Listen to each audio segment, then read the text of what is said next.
Hi, I'm Lanice Brothers, a registered nutritionist, women's health, hormone, and menstrual cycle coach, and the founder of Eat, Love, Move, a nutrition and well-being practice. This is the Period Story podcast, where in each episode, I sit down with a guest to talk about their period story. We get behind some of the myths and misconceptions about periods and so much more. Now, on to today's guest. On today's episode of Period Story, I'm so happy to share my candid conversation with Arianna Radji-Lee, the founder of Pachamama London. We had a fantastic conversation about birth control, how Arianna transitioned off the pill, the importance of being open and honest about what you're going through, Arianna's fertility journey, and of course, the story of Arianna's first period. I can't wait for you to hear this episode. Thank you so much for coming on the show. Oh, thank you so much for having me. It's really interesting to be on this side of the podcast this time, being interviewed. Let's get started and get into the first question I always ask my guests, which is, tell me the story of your very first period.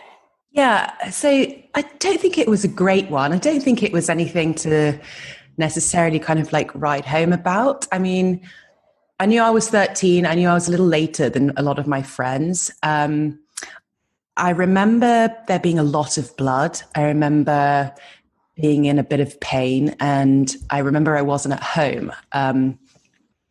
We were, I think, at a family friend's house, and my sisters were there. They're much older than me, and my mum was there. And I went to the bathroom, and I just saw loads of blood, and I was like, "Fuck, Mum!" And I think I screamed for her, and then she came, and then she was kind of like, "Okay, let's get you home," because we weren't really prepared for it. And I do distinctly remember her kind of mouthing to her friends, like, "She just got her period." Which then I think, because it was so hush-hush, it kind of made me feel that way about my period, I think, for a very, very long time. So that was like I remember that was distinctly the first day I got it. But other than that, I don't really, I remember my period in a really negative way. It was something that I never really spoke about. I went to an all-girls boarding school, which for, 100% of the girls there were having regular cycles or irregular cycles, but cycles of some sort. And aside from complaining about it and calling it the curse and using it as an excuse to get out of stuff, I don't really remember talking about it in any sort of positive way, which I think now is absolutely mental. So just take a step back and say, so your first experience was at a family friend's house when you got your period, and your mum whispered to her friends about it, probably to try to keep it discreet, but also maybe not to embarrass you. Although it's funny because I've had other guests on the show whose mums have, "She's just got her period," and shouted it out to everyone. So you had a different experience. But yeah, and to be fair, I think if my mum had shouted it out and like made it some sort of celebratory thing, I would have been angry at her. So it was a lose-lose situation, I think, from the start. When you got it, did you have any sense of what was happening to you?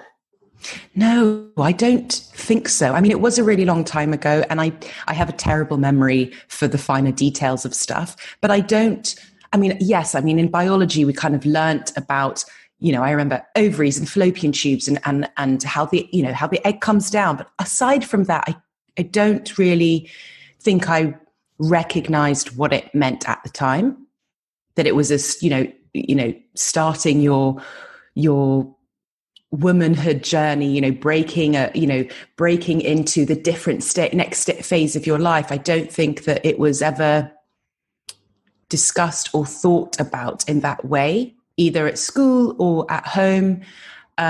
So it was never something that made me feel necessarily good, if that makes sense. Yeah.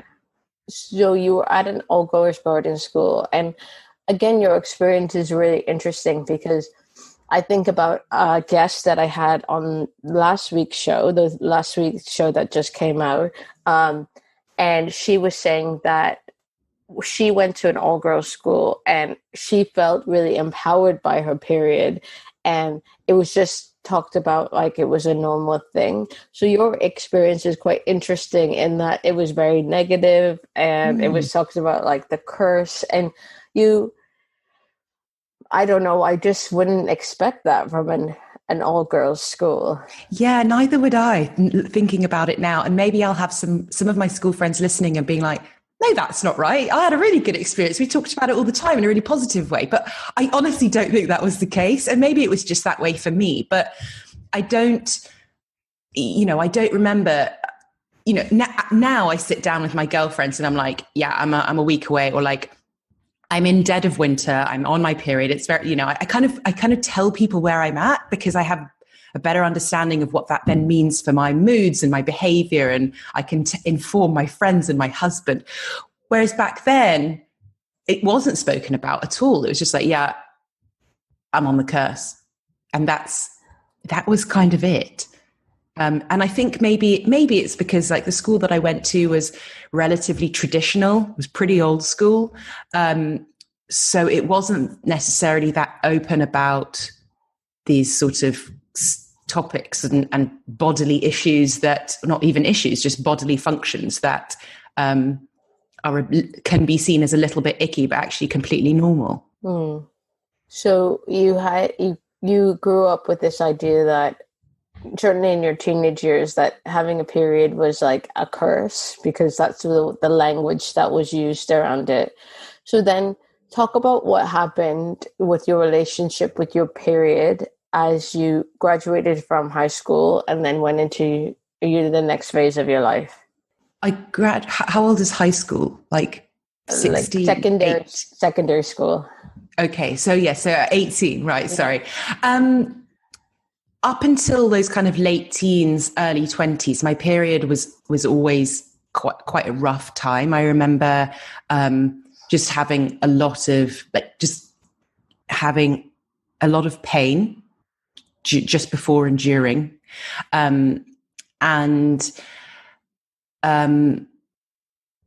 still not feeling particularly comfortable with it, which is a really tough thing. If I think about it now, from 13 all the way up to that age, it's really hard to, on a regular basis, have this happen to your body that you're not really that comfortable with. And that makes me now feel quite sad about it, because I have a completely different relationship with my period now. But then kind of like when I went to university was kind of the same, really. I mean, it was just a kind of not nice thing that happened. And it wasn't until sort of early 20s when I met my now boyfriend at the time, that I actually then went on the pill. And that changed absolutely everything for me. What made you go on the pill? Was it contraception, or was it to regulate your period? It was a bit of both, I think. I mean, he was my first sort of like long-term boyfriend. So I was like, okay, let's go on some sort of contraception. But also the way that I think the GP at the time had described it to me, it was like, it will help manage the pain. It will help regulate your period. It may even stop your period, because I went on the mini pill. And so I was like, yeah, tick, tick, tick, let's try this thing. I went on the non-mini pill first, and that didn't really sit well with my body. I remember like my boobs just got really, really big, and I felt even more uncomfortable. But then I found one that really suited me, and I stuck with it for like 10 years. And you didn't have any issues at all with it? I didn't have any issues at all. No, I mean, I didn't have a period. So for me, coming from a place of, my period is this actually really painful, really inconvenient, kind of gross thing, to not having it at all, I felt so liberated. And I remember over the years, people saying, but what about all these, these hormones that you're like pummeling into these artificial hormones that you're pummeling into your body? I was like, yeah, but hello, no period. I feel amazing, blah, blah, blah. I felt really kind of constant, because I guess I would, because I didn't have estrogen peaks or progesterone highs or whatever. So yeah, it felt at the time, like exactly the right thing that I should be doing. So 10 years without a period at all. So 10 years is a long time. It's a really long time. Yeah. And to go from having these periods that you said were, affected you quite a lot, were painful, were heavy, to then 10 years. So actually going into your adult life without a period. And then so presumably at some point you stopped taking the pill. Talk about that. What happened there? What was the decision around deciding to stop? So that was really interesting, and I listened to one of your more recent podcast with one of your guests, and they said that transitioning off the pill was a total breeze, and she didn't feel any different. And I was like, that is not my experience.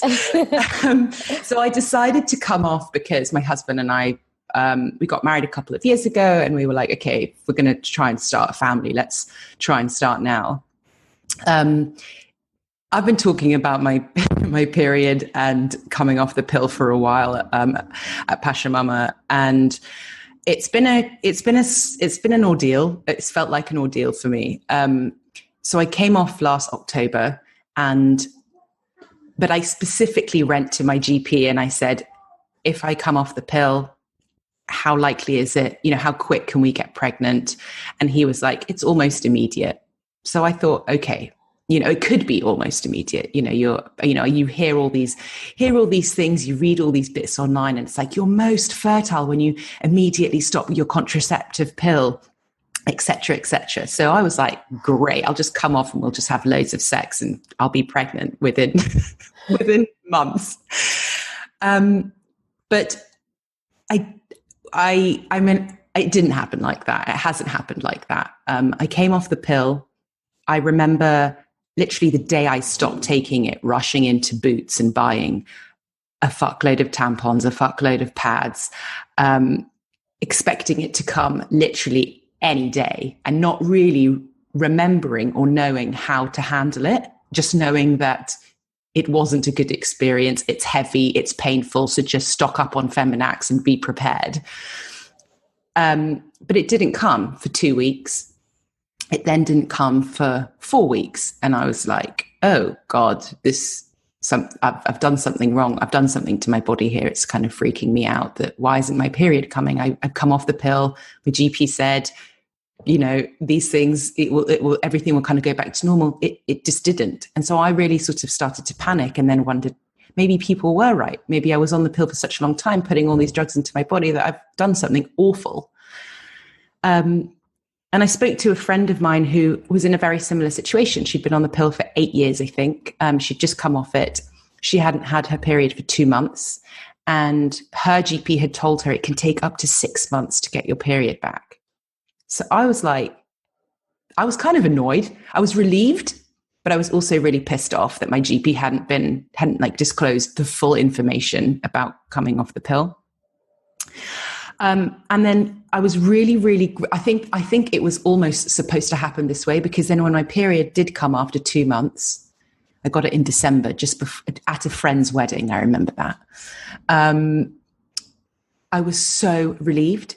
I actually cried, I think, a little bit. I was like, thank God I'm bleeding. And for the first time, I was actually grateful that I had a period, because it just meant that I hadn't totally fucked up my insides, and things are okay, and my body is doing what it's supposed to be doing. So I had this massive wave of relief and sort of gratefulness about my period, which I had never, ever really felt before. Wow, there's so much to unpack there in what you've just said. So, the fact that your GP said that you would get your period back instantaneously or within 2 weeks, it's just, everything I know about this is that you should really, it can take up to 6 months, sometimes even up to a year to get your period back, because you've been suppressing ovulation in your menstrual cycle for so long that, it stands to reason that, it's 10 years of not having a period. It would take time for your body to understand that, well, firstly, for the pill to actually come out, detoxify out of your system, but also for your brain to then know, oh, okay, it's time to, restart the engine, time to restart that estrogen and progesterone production. So I'm really sorry that you went through that, because it's traumatic, because you had this expectation that you were going to get your period and then you were going to start your fertility journey.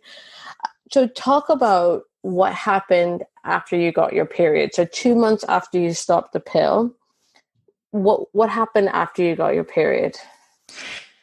So I got the first bleed, I guess, after 10 years. And then I thought, okay, it's going to kind of go back to normal. It took another 6 months, I think, for me to become regular. So my first cycle was about 50 days. The second one was 40. Then it went down to 30. And now it's somewhere between 21 and 30 or whatever. I can kind of expect to know when it comes, but I still convince myself that I might be pregnant at the end of every cycle, which is in itself exhausting. But I'm a type A. I'm a real planner. I like to have all the facts and figures. So I did a lot of listening to kind of period stories, and a book that kept coming up over and over again was Maisie Hill's Period Power. So I read that during that first cycle, and the way that she talks about harnessing your hormones and the different phases as seasons. I kind of read the chapters on the seasons as I was kind of going through them. And I basically just tried to clue myself up on as much information about what is happening to my body at different stages, which has been absolutely amazing. Like, I feel so much more. I've gone from this sort of feeling of really sort of insecure and almost naivety and ignorance around what happens to my body, to feeling completely empowered and quite excited when I get my period or I'm at a certain stage, and I kind of understand what's happening, or at least I think I understand what's happening. And then I can sort of live my month in ways that best suit me. So I guess since that first period, I've just been on this sort of like learning journey about what happens to your body and kind of what it needs, for everything from sort of the way you work out to what you eat and how you should work. And, these aren't necessarily like hard and fast rules, but generally speaking, yes, when you're in the menstrual phase, you should take exercise that is slightly lighter. But then yesterday I woke up, I'm on my period right now. Yesterday I woke up and I really needed to go for a run. So I did. So obviously, it's very dependent on how you feel that day. But just knowing that I can listen to my body and do what it needs and be okay with it. If not moving is what it feels like doing today, then that's okay. Whereas before, I think I never really had to think about that because I never had a period. So I didn't have the peaks and the lows and the changes. So I just was like, go, go, go the whole time. So yeah, I think I basically just learnt a shit ton about the way that I am, because I was also quite nervous about who I was without the pill. I still am. I think I'm a bit of a psychopath now. I'm not going to lie. Literally, like it's really difficult to sometimes regulate. What I don't like is this sort of Jekyll and Hyde situation that I can sometimes find myself in the run up to my period. I find that really hard to manage. There are some things that I really still I'm struggling with, the way that my body just changes. It just changes shape. It looks completely different in one part of the cycle to the next. So I'm learning, and I'm learning to kind of love the bits I don't like as well. But yeah, that's basically what I've been doing is just trying to get as much information and live the cycles the way that would make me feel best in each of those different parts, if that makes sense. I feel like I don't even know if I answered the question. I don't even remember what the question was. No, you did answer the question. And You said something really interesting there. So you had 10 years of being completely kind of level, the same, not having the highs and lows. And now you're experiencing the highs and the lows. And, sometimes the highs can be high and sometimes the low can be low. And what I like to say to the women I work with is that the lows, they don't have to be low. You're never going to be as level as you are when you're on the pill, but it can be kind of like a gentle rolling hill of emotion. It doesn't have to be kind of like this mountain summit of like the summit and the kind of, what's the word I'm looking for? The bottom of the valley. Yeah, the valley. Yeah, exactly. So that's been a really interesting transition for you emotionally, learning who you are off of the pill. And if you think, I just want to go into that a little bit. So if you compare Arianna on the pill to Arianna off the pill, what would you say the biggest differences are? It's a really good question. I mean, now I feel a lot more feminine. Not that I didn't feel feminine before, but I definitely feel a lot more womanly, I guess. And I say that because not that I didn't feel that before, but I definitely feel like that now. So there must be a shift there somewhere. I think because I can almost relate to women generally more now, given that I have my own cycle. Whereas before I couldn't, because I didn't understand it. I didn't experience it. Whereas now I definitely feel that sort of feminine energy, I guess. I definitely feel a lot sexier at the good parts of my cycle.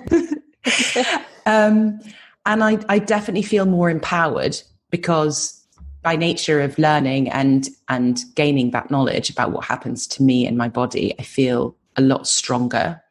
And I like to kind of share that wisdom, because even though I'm only learning about it now, I have friends that have they never went on contraception and they've had their periods for their entire lives, but they still don't necessarily know the intricacies of what happens to the different parts of their body, and necessarily like what they should eat or how they should, or what's recommended that they do. So I like to kind of share that. I think that the highs are definitely more, I guess, potentially meaningful now, given that it bouts a lot, goes up and down a little bit. I think probably more frequently than before. I did say that to my husband. I was like, have I always been like this? Or is it just more noticeable now? And he was like, I think you've always been. So maybe it actually hasn't changed that much, but I'm just maybe a little bit more sensitive to it. I don't know. But yeah, I definitely think compared to before, I definitely feel a different type of energy, and I definitely feel a lot more empowered and in control of my body in a way that I wasn't before. Empowered and in control. I think those are really strong, important words. I want to just touch on something you said about your husband noticing the changes in you. And what is really interesting is there's some research that shows that women who have met their partner when they're on the pill, if they come off the pill, they notice that they might feel differently towards them because the pill suppresses those pheromones that attract us to our partners. And I know you met your now husband before you went on the pill, but thinking about your relationship with him, do you notice any differences regarding that? So being on the pill and now being off the pill? That is so interesting. I didn't know that at all about the pheromones. And I was actually really nervous about coming off. I said to him on numerous occasions, I was like, you may not like me. Like, how is that going to work? But no, I mean, for anyone who's met my husband, he's the most incredible man. And I don't say that lightly. He's, made me a much more kind of nicer and grounded person.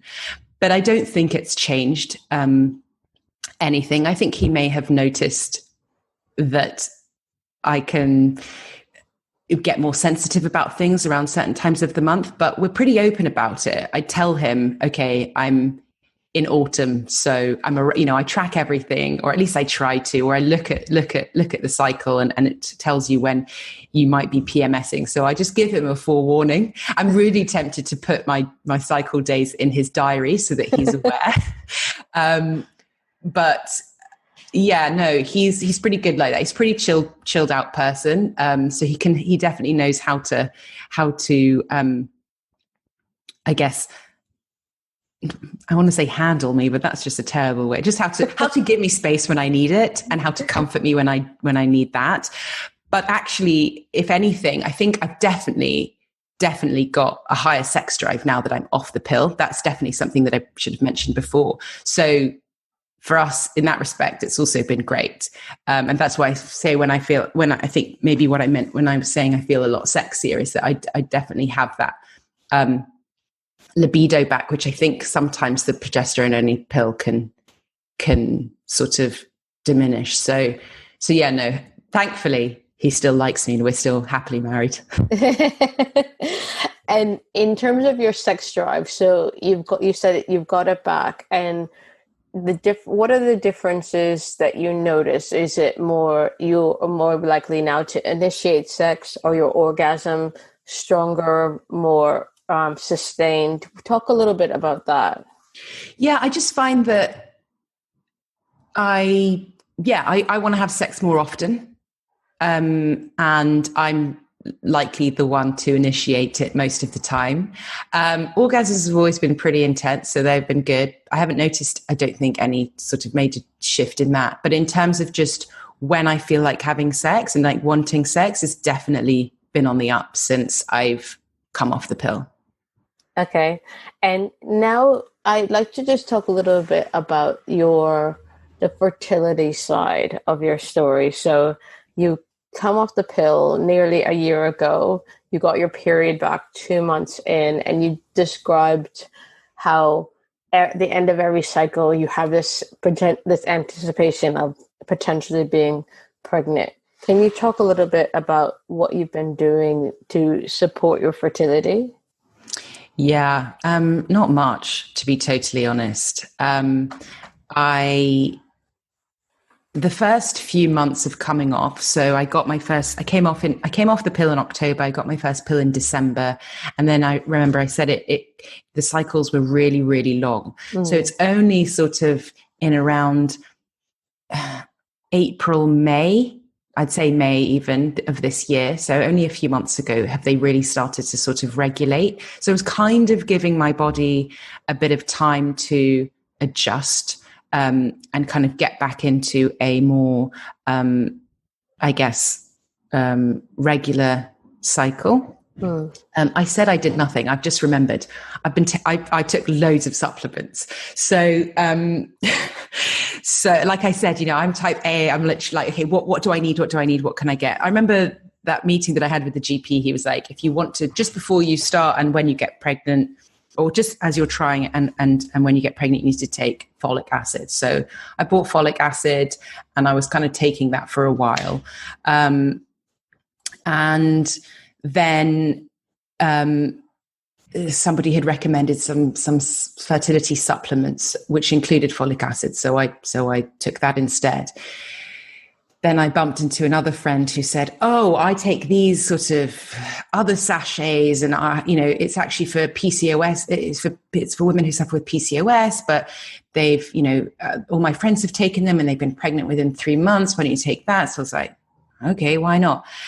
And then it was like I was doing the basal body temperature. I was peeing on ovulation sticks. There was a month where I basically felt like some sort of stuffed turkey. Literally, it was way too much. And I was like, okay, you need to chill out, to the point where I said to my husband, I was like, right, we need to have sex. Like, we need to have sex today. And it doesn't work that way. I work late, he works much, much later. So to just try and switch off from work and try and have sex because you have to, it literally doesn't work. So I think I became this sort of like trying to conceive monster. I was so extreme, just trying to do all of the things and trying to get it right, because that's how I've almost been. That's how I do everything. If I really want to do something, then I'll work really hard to do it, and I'll do it. Unfortunately, with work and with whatever it is, unfortunately, in this situation, there's not a whole lot I can do. It's a lot of this is out of my hands, and I'm a major control freak. So to give up that control, to just try and just let it happen organically and naturally, is a real challenge for me. And I think that I do it every month. I'm like, okay, this month, I'm gonna just try and chill out. I'm going to take one supplement that's been recommended by a physician, and let's just have sex when we have sex. If we can try and do it over the fertile window, more so over the fertile window, then great. But let's not get so, because I can get really sort of tunnel vision about these things. But still, at the end of it, and I'm like, every time I'm like, I'm not going to take a pregnancy test. I'm just going to wait for the period to come. But every single time at the end of a cycle, I manage to convince myself that I'm pregnant because, I don't know, my boobs feel different, or because this hasn't come this time, or because I've put on this much more weight than, whatever it is. And I'm not. And it is exhausting. It's exhausting. And it's hard because I also think, because I've made my period and public and fertility story relatively public, it's on the Pachamama blog. I talk about it on Instagram a lot. I also fear that there's this sort of expectation that whenever I see someone after a few months that I haven't seen them, now with like sort of lockdown lifting, etc., and you can see friends, I'm concerned that they'll be like, are you pregnant? Or expect me to say I'm pregnant, and I'm not. And I think that's more in my head than theirs. No one's thinking about me. Everyone's thinking about themselves. I get that. But I feel like because it's out there, I've got an additional layer of expectation to hit, which is quite tough sometimes.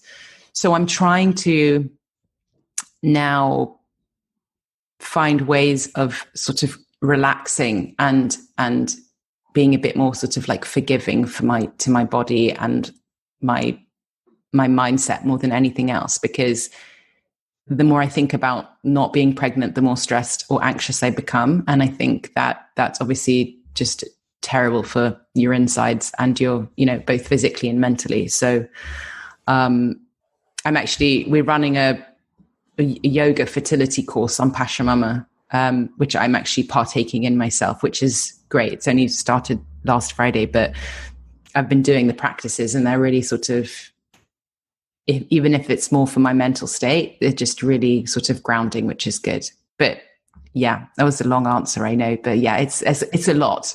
Yeah, it's what you said, it reminds me of, you said you had this feeling at the end of one cycle that you were like a stuffed turkey. Yeah. And it reminded me of this episode of Sex and the City where Charlotte was trying to get pregnant, and she was doing all the things, and then she finally goes to acupuncture because everyone was doing it, and everyone got pregnant after doing acupuncture. And then by the end, she just she totally loses it. And I think it's really important when it comes to fertility for everyone to know that they're on their own individual journey, and people are really well-meaning and they want to share, well, this worked for me and that worked for me. But in the end, you have to figure out the right way for you. Of course, there are supplements that are really great to take. So you mentioned folic acid. I typically will recommend folate because it's a natural form of folic acid. Folic acid has been linked to tongue tie and cleft palate in babies. So that's just a little tip there. But knowing what supplements are right for you to take, because you're still healing after being on the pill. And so what's right for someone with PCOS isn't necessarily going to be right for you as someone who doesn't have PCOS. But I think it's interesting because when we're trying to get pregnant, and I think about my own journey as well, you just clutch at anything that you think is going to get you there because and I'm speaking from my own experience, you're so desperate to get to that goal. You're so desperate to get pregnant that if I could go back and speak to myself back then, I would say, calm down, it'll happen. Just enjoy the process, but it's hard because you completely lose perspective.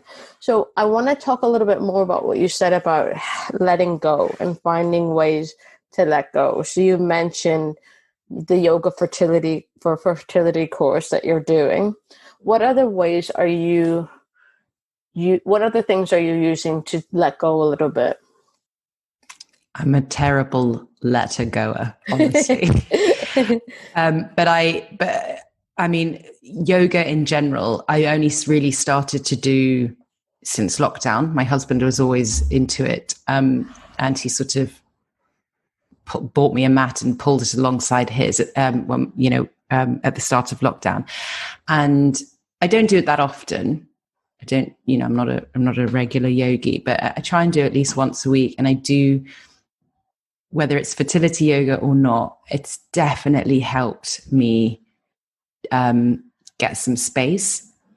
I use an app to try and meditate when I think I really, really need it. So sometimes, and again, this isn't just about the fertility journey, just about sort of whenever I get a little bit anxious with work or I feel slightly overwhelmed about stuff, I put on a 10-minute meditation, and that sometimes really helps.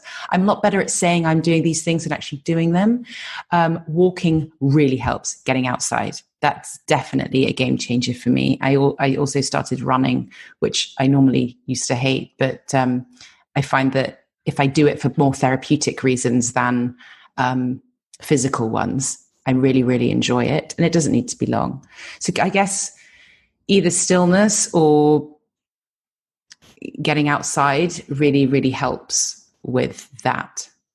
That's really interesting, stillness. So it's like taking it back from this feeling of that you always have to be doing to this feeling of being. So he being a human being rather than a human doing. See what I did there? I like it a lot. And it's really important that you're going back to the basics. It's what do we need to sustain ourselves? So connecting with our breath, connecting with nature, connecting with these feelings that will then switch us into this parasympathetic calming state. I love that. Now, talk a little bit about your business, Pachamama. You've mentioned it a few times. Tell listeners what it is, and why you started it. Sure. So Pachamama, as it is at the moment, is a network of parents, mainly mamas, and health practitioners in women's health and child and baby or baby and toddler experts that sort of come together to support women's transition into parenthood. We do a whole bunch of free stuff through Instagram Live and on Zoom, kind of talks and kind of Q&As. But we also do a few sort of paid for courses that kind of go deeper on certain topics.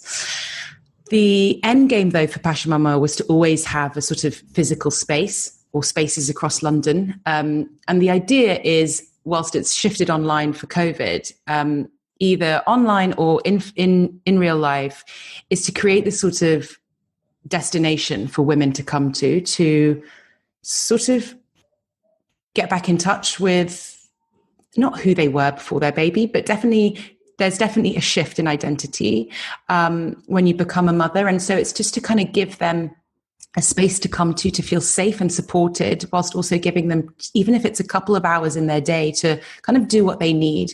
So at the site, we would have, on-site childcare so that they could then work for 2 hours, or have a coffee with friends, or have a coffee alone, or do a class, or have a treatment.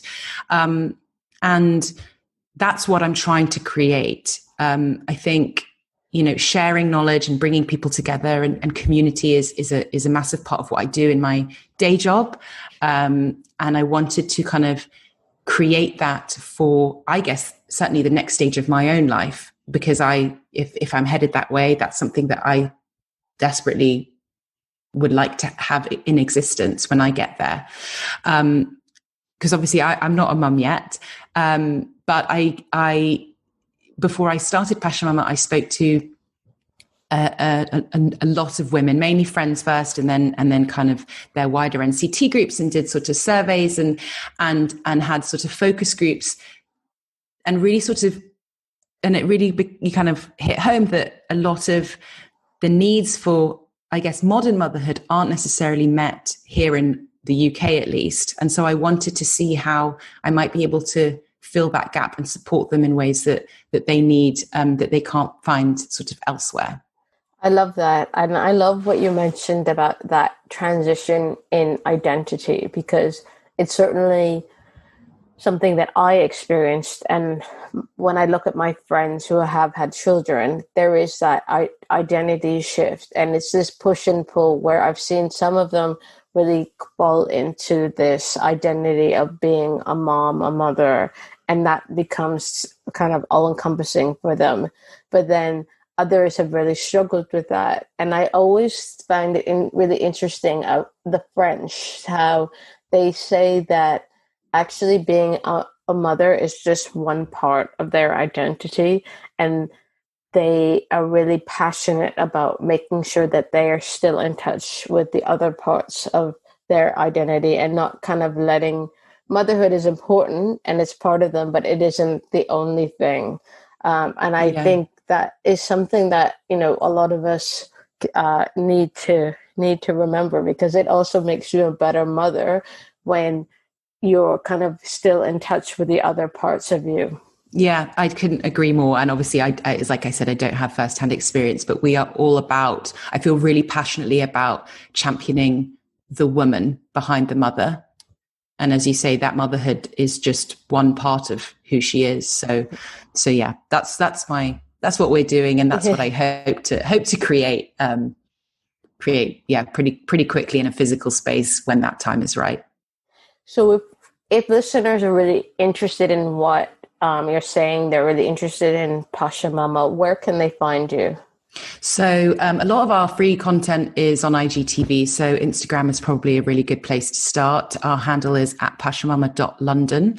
And then everything from our courses to a little bit more about who we are. And like, we have a podcast and a blog. I think it's www.pachamama-london.com. So all of the links will be in the show notes. Thank you. If listeners take one thing out of all of the brilliant things that you've shared, what would you want that to be? That's a really hard question to answer. I think it's that don't be afraid to talk about stuff. I kept my period not coming out story for a really long time. And I felt really anxious because I felt like I was on my own and I had done this to myself, and no one else can understand what I'm going through. But as soon as I put it on the blog that I came off the pill and it took me ages to get my period back, the number of women that got in touch with me to say I was going through the same thing was overwhelming. And I think if we don't talk about the stuff that is scary or uncomfortable or embarrassing or whatever, then it will always be shrouded in secrecy because no one can get any information about it because no one's talking about it. I got some really bad advice once. When I told a friend of mine, she was pregnant with her second child, she was like, whenever you decide to come off the pill and start trying, don't tell anyone, like, just don't. And I was like, okay, fine. Why? And she was like, because people will just keep asking, are you pregnant? Are you pregnant? Are you pregnant? And it'll make you feel like shit when you're not. And I was like, okay, that's actually pretty sound advice. Then I told one of my closest friends, I said, don't make a big deal about this. Please don't ask me any questions, but I've come off the pill. I'll let you know when I'm pregnant. Just don't ask me about it. Poor girl. Then I put, and then like a few months later, I put this story of my period and coming off the pill and getting my period and, you know, being, you know, it coming late and stuff on the blog. And she messaged me and she was like, that friend messaged me and said, you know, you'd asked me not to ask you about it, but I'm in a similar position and I didn't know if I could bring it up with you because you told me not to talk to you about it. But I've just read on your blog that we're going through the same thing and let's talk about it now. And I called her and I was like, I'm so sorry I ever said that to you. There's no way that you should tell anyone not to talk to you about, like, you know, like I think about it now and I'm like, obviously we should be talking about these things all of the time. If someone were to ask me, oh, why aren't you pregnant yet? I could say, I actually really don't want to talk about it, if that's okay. And shut that conversation down. But I can't. My whole thing about Pachamama is sharing and knowledge and information. And I can't not do that myself, which is, I think, why I've become really open about sharing my story and saying, yeah, we're not pregnant yet. And we've been trying since October. It's coming up to a year. And trying to kind of be okay with that, because if I'm okay with that and if I feel comfortable talking about it, then other women in the same situation will be able to feel less alone and supported. And there is massive safety in numbers and there is kind of strength in seeking help and asking stuff. And so, yeah, I think if there's one thing you take away is to just talk about stuff, share as much as you feel comfortable with, obviously, but just know that you're likely not alone in something that you're experiencing. So, yeah. That is brilliant. Those are great words to leave us on. There's strength in seeking help, and it's okay to share, talk about stuff. Thank you so much for coming on the show, Aria, and thank you so much for sharing your story. Oh, it was an absolute pleasure. I could talk to you for hours, Lenise. For more inspiring conversations, head over to periodstorypod.com, where we have so many more for you to peruse. If you want help with your menstrual or hormone health, email me on hello@eatlovemove.com to set up a free 30-minute hormone health review. If you like today's show, please don't forget to subscribe, rate, and review wherever you get your podcasts. Tag us, come say hi, and send in your requests for who you'd like to see on the show on Instagram and Twitter on @periodstorypod, or email us at hello@periodstorypod.com. I'm Lenise Brothers, and you've been listening to Period Story. Thank you so much for listening.